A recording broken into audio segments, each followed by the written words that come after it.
Pemirsa, perusahaan listrik negara atau PT PLN wilayah Sulawesi Selatan, Sulawesi Tenggara, dan Sulawesi Barat berhasil merampungkan proyek tol listrik di Indonesia bagian timur.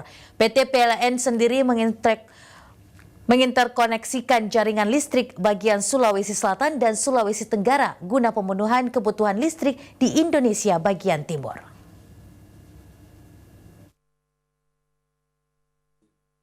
Transmisi dengan panjang 797 km sirkuit atau KMS membawa surplus listrik sebesar 400 MW dari Sulawesi Selatan ke Sulawesi Tenggara telah rampung dan telah dapat disuplai pemenuhan kebutuhan listrik di Sulawesi Tenggara yang kekurangan daya.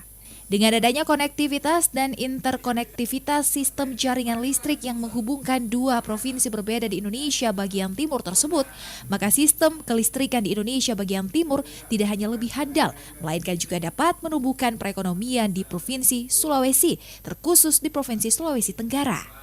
Kehadiran tol listrik tersebut juga memangkas biaya pokok penyediaan atau BPP tenaga listrik PT PLN karena memilih pembangkit melalui biaya produksi murah untuk pendistribusian listrik ke pelanggan lewat jaringan tol listrik.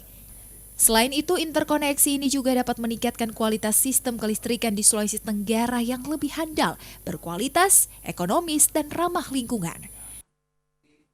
Perkembangan terakhir sekarang adalah telah beroperasi menghubungkan sistem Sulawesi bagian selatan yang meliputi provinsi di Sulawesi Tengah sebagian, Sulawesi Barat dan Selatan dengan provinsi Sulawesi Tenggara yang sebelumnya itu beroperasi secara terpisah.